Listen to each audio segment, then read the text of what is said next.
Fit saya nih Pak Ustadz, sekali tegak berdiri 100 juta nih Pak Ustadz.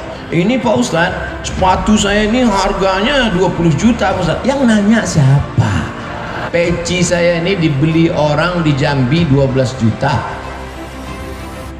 Baju jaket saya dibeli orang di Jambi 270 juta. Motor dilelang 100 juta. Kalau cerita bangga-bangga outfit, udah berapa tuh? Dunia ini tak sampai setengah sayapnya. Itulah yang kau kerjar dengan cara haram. Bantai saja, hantam kromo, sikut kiri, sikut kanan. Jadi banyak orang sekarang yang dipersiapkannya rumah menjelang pensiun. Alhamdulillah Pak Ustadz, saya pensiun 2 bulan lagi, tapi 100 pintu kos-kosan sudah siap. Mohon Ustadz nanti tanda tangan prasastinya ya. Padahal niatnya dalam hati mau manas-manasi saya aja. Disangkanya saya tergoda. Wih.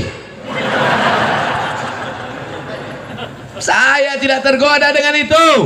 Karena belum tentu kita sampai pensiun malaikat maut datang. Tapi ketika yang dibangun masjid, yang diwakafkan pesantren tahfiz Quran, itulah yang membuat saya cemburu luar biasa. La hasada illa fisnataini, tak boleh cemburu hasad kecuali pada 2 perkara. Yang pertama, rajulun atahullahu malan, ada orang yang dikasih Allah harta, dipakainya harta itu pagi siang dan malam untuk menolong agama Allah. Itulah yang mesti kita cemburu. Adapun orang yang jadi pejabat tinggi paling lama 2 periode, itu pun kalau tak datang KPK. Adapun orang kaya karena mengejar dunia, tak perlu kita cemburu, karena rumahnya tinggal, mobilnya tinggal. Tapi kalau orang bangun masjid, masjidnya tinggal, pahalanya mengalir. Ustadz Somad, itu ada orang kaya Pak Ustadz, kondominiumnya 100 lantai ke atas, 100 lantai pula ke bawah. Di lantai bawah tuh Pak Ustadz, air semua, macam tinggal di akuarium Pak Ustadz. Saya tidak terpukau, saya tak cemburu sedikit pun, karena yang 200 lantai itu kalau dia mati tinggal. Tapi kalau dia bangun 2 hektar dengan 30 sekian kelas, dengan surau langgar musola, dengan penghafal Quran, anak hafal Quran 1 hari ngulang hafalan 2 juz, 1 bulan hatam 2 kali, setahun hatam 24 kali, anak yatim diberikan gratis. Itulah yang kita cemburu, karena kita belum bisa melakukan itu. Betul? Tapi Abdul Somad dimuliakan, dibuat penasehat Abdul Somad, selesai, dapat saya amal jariahnya. Tapi belum tentu pasti juga lagi. Ini masih dalam tahap penjajakan. Saudaraku yang dimuliakan Allah Subhanahu wa taala, wa ta'awanu 'alal birri wat taqwa. Tolong menolonglah kamu dalam kebaikan.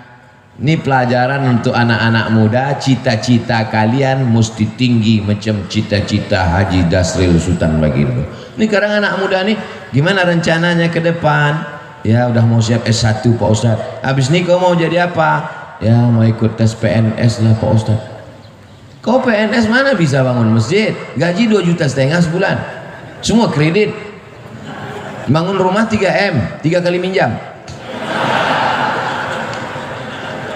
Gimana kau mau bangun masjid?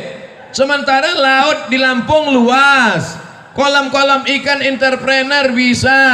Jadilah anak muda entrepreneurship, sehingga nanti kau bisa bangun sekolah tahfiz gratis. Cita-citanya mesti begitu. Buka usaha berhasil, buka satu lagi usaha berhasil, buka lagi satu usaha berhasil. Kemarin kami di Pringsewu itu juga meresmikan pesantren anak muda entrepreneur, lahir tahun 80. Baru berapa tahun umurnya? Baru 40 tahun. Entrepreneur. Jadi kalau cerita entrepreneur, usahawan, bisnismen, Lampung ini tempatnya. Saya sudah ketemu orangnya. Ini makhluk-makhluk yang unik, ini mesti dibudidayakan. Ini makhluk-makhluk yang hampir langka ini. Mereka ini satu spesies dengan dinosaurus. Mudah-mudahan ilmu-ilmu mereka ini menular ke anak-anak muda di Lampung. Ini banyak anak muda ini tidak punya kreativitas, pergi kuliah pakai motor, knalpot disunat, pas lambat kiriman stres, passwordnya 3 huruf, mak minta duit. Apa ini? Makanya makhluk-makhluk yang unik ini saya sarankan mereka menulis buku. Bukunya adalah alam terkembang menjadi guru. Mereka tidak berguru di kelas, mereka tidak berguru kepada buku, tapi mereka menjadikan alam pengalaman perjalanan hidup mereka menjadi guru, sehingga mereka menjadi orang yang sukses dan berhasil sampai hari ini. Untuk menjadi sebuah sebatang sekuntum bunga, dia mesti bertunas, dia mesti berbatang, dia mesti bercabang, mesti selamat dari hawa, mesti selamat dari wereng, mesti dijaga akarnya, mesti disiram, barulah menjadi sekuntum bunga, bukan bunga plastik. Untuk jadi bunga saja prosesnya luar biasa, apalagi menjadi orang yang menghambakan diri kepada Allah. Sudah berapa poin saya sampaikan? Pertama, dekat dengan ulama. Yang kedua, jujur, jangan berkhianat, pembohong, dusta, tipu-tipu. Yang ketiga, cita-cita jangan mengejar dunia, tapi bangun masjid, menyebarkan pendidikan Islam, Allah akan tolong. Yakin dengan pertolongan Allah? Innaka la tukhliful. Yang terakhir, yang keempat, jangan sombong. Ini sekarang orang baru punya duit sedikit aja sombong minta ampun.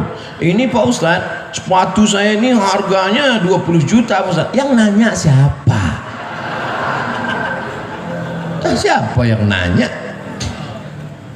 Outfit saya ini Pak Ustadz, sekali tegak berdiri 100 juta nih Pak Ustadz. La ilaha illallah. Peci saya ini dibeli orang di Jambi 12 juta. Baju jaket saya dibeli orang di Jambi 270 juta. Dilelang untuk pondok pesantren. Motor dilelang 100 juta. Kalau cerita bangga-bangga outfit, dah berapa tuh?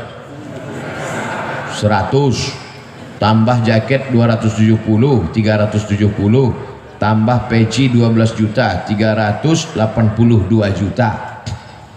Punya orang bukan mas saya.